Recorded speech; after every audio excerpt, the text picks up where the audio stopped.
America और Iran इनके बीच दूसरे राउंड की जो वार्ता है अब उसकी कवायद तेज हो गई है और ऐसा कहा जा रहा है कि इस बार का जो बातचीत है उसकी पहल ईरान ने ज्यादा की है। ईरान ने ज्यादा मेहनत की है इसके लिए। पहले वाली के लिए अमेरिका ने ज्यादा मेहनत की थी।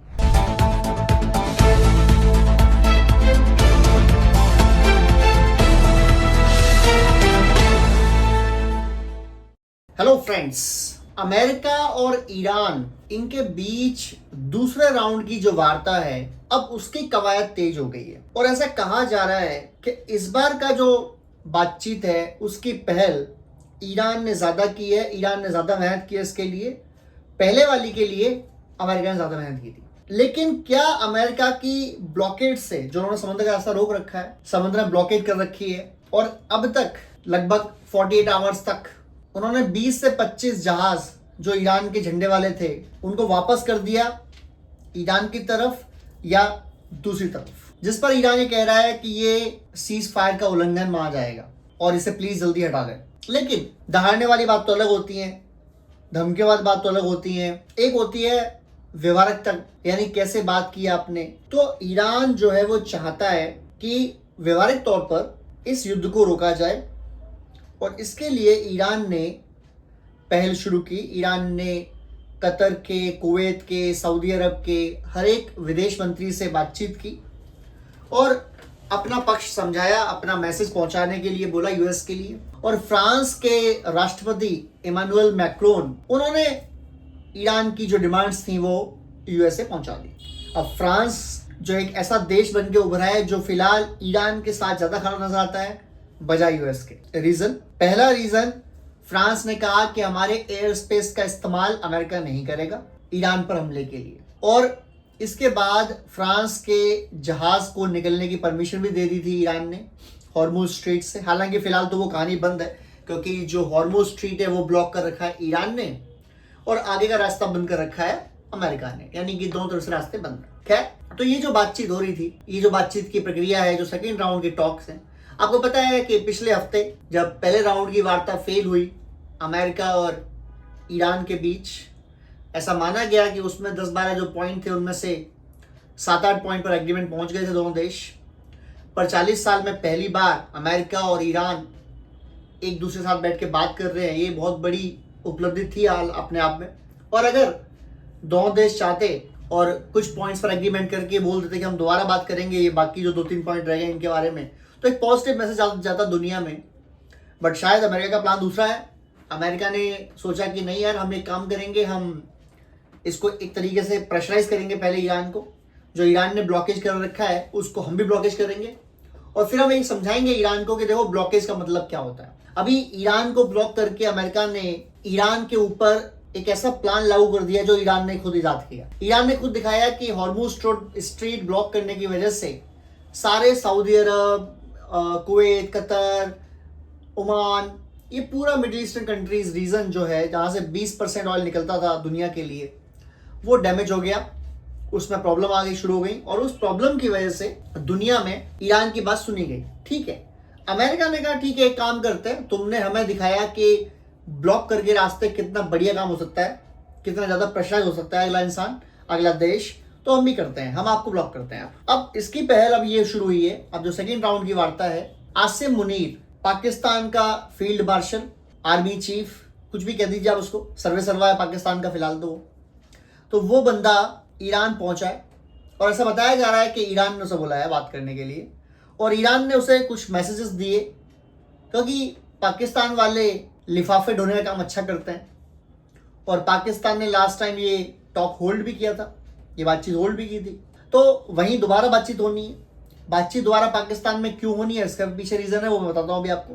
लेकिन आसिम मुनीर पहुंचे ईरान, वहां उनसे विदेश मंत्री अरागची की, गालिबाफ की बातचीत हुई और पॉसिबल ही हो सकता है कि मोस्तफा अली खामने की बातचीत भी हुई हो, फोन कॉल या किस तरीके से, और उनका मैसेज लेके वो वहां से वापस आ गए। ऐसा कहा जा रहा है कि पाकिस्तान में एक चर्चा है कि आसिम मुनीर जो मीर जाफर है, जैसे उसे हुक्म आया अमेरिका का, वो चल दिया तुरंत ईरान के लिए क्योंकि यूएस से फोन आया कि चल बेटा काम पे लग फटाफट, और जो तुझे हमने खाना वाना खिलाया है, जो तुझे हमने पैसे जैसे दिए हैं, जो हमने तुझे बिल पे किया है गाड़ी धोने का, प्लेन में तेल डालने का, उसका काम और बढ़ाओ और जाओ ईरान, जरा सुन के आओ वो क्या कह रहे हैं। जब ईरान ने फ़ोन लगा दिए हर तरफ, सऊदी अरब को, कतर को, कुवैत को, ओमान को, तुर्की से भी बातचीत हुई, और भी देशों को बातचीत उन्होंने की, फ्रांस से बात की, जर्मनी से बात की, यूके से बात की, सुनने में इटली से बात भी की है उन्होंने, क्योंकि ज़्यादातर यूरोपियन कंट्रीज अब खिलाफ हैं अमेरिका के,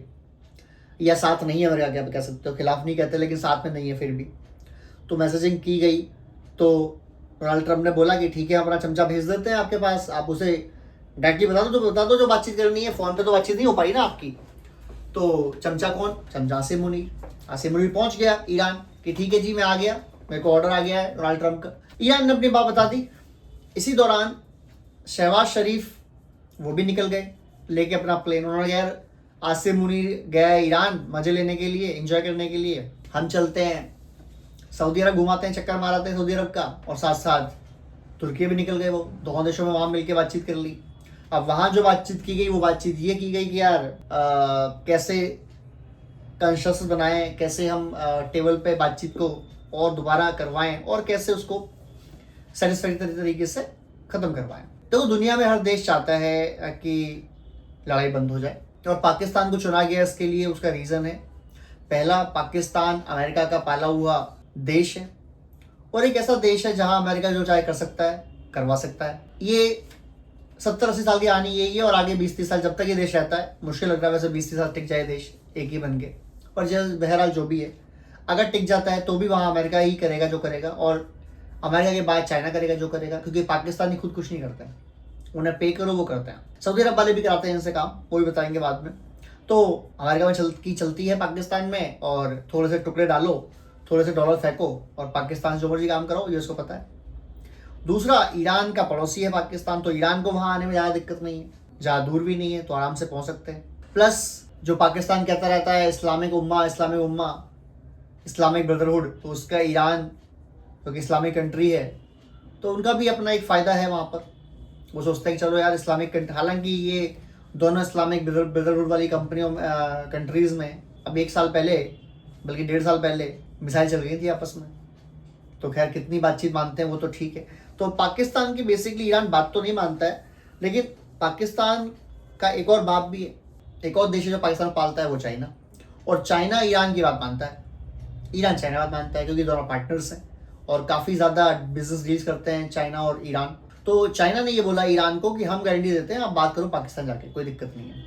इसलिए ईरान पाकिस्तान में आके बात करने को रेडी हो गया। अब आसिम मुनीर, शहबाज शरीफ ही जो बाहर चक्कर मार रहे हैं, तो ये ठीक है, थोड़ी बहुत मेहनत कर रहे हैं, उसके लिए पेमेंट करी गई है इनको अमेरिका से कि आप जाओ, आपको पैसे वैसे पहुंच जाएंगे, कोई दिक्कत वाली बात नहीं है। तो ये लोग आ रहे हैं। अब ये जो आ रहे हैं वो हो सकता है बहुत जल्दी बातचीत हो जाए, और मुझे ऐसा लग रहा है क्योंकि डोनाल्ड ट्रंप ने बोला था कि 2 दिन के अंदर हमारी बातचीत हो जाएगी। अब वो 2 दिन में बातचीत की डे फिक्स हो जाएगी, ये बात थी, या बातचीत हो जाएगी, ये बात थी। अगर बातचीत हो जाएगी तो दूसरा दिन तो आज ही है, मतलब हमारे यहाँ चलो कल सुबह मान लें, सुबह 4-5 बजे तक दिन खत्म हो जाएगा।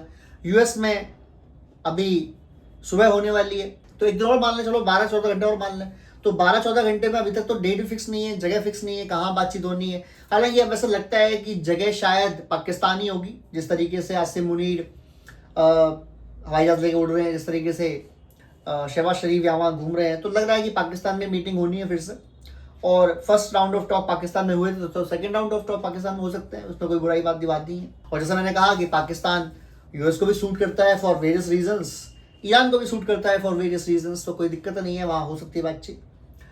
लेकिन वो बातचीत कब होगी? मुझे ऐसा लगता है पर्सनली कि वो जो बातचीत है अमेरिका और ईरान की, वो शायद परसों हो जाए, सैटरडे के दिन या संडे के दिन हो जाए, क्योंकि इस वार्ता को हुए 1 वीक लगभग ख़त्म होने वाला है सैटरडे को ही, और सीज फायर हुए लगभग 10-12 दिन ख़त्म होने वाले हैं। तो शायद दोनों देश इस पर विचार कर रहे हैं कि सीज फायर को 2 हफ्ते और बढ़ाया जाए। रीज़न क्योंकि बातचीत होनी है, तो पॉजिटिव माहौल चाहिए।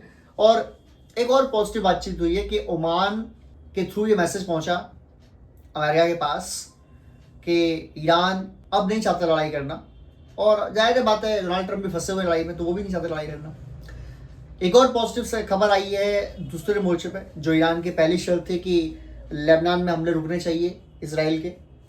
लेबनान की सरकार और इसराइल की सरकार पहली बार आमने सामने बातचीत कर रही है अमेरिका में। हालांकि बातचीत के होने के बावजूद लड़ाइयाँ चल रही हैं, हमले हो रहे हैं लेबनान पर। और इसराइल के पीएम बेंजामिन नेतन्याहू उन्होंने ये बोला कि जब तक हमारे सोल्यूशन नहीं निकाला तो हम लड़ाई करेंगे। लेकिन बातचीत कर रहा है लेबनान की सरकार, ना कि हिजबुल्ला।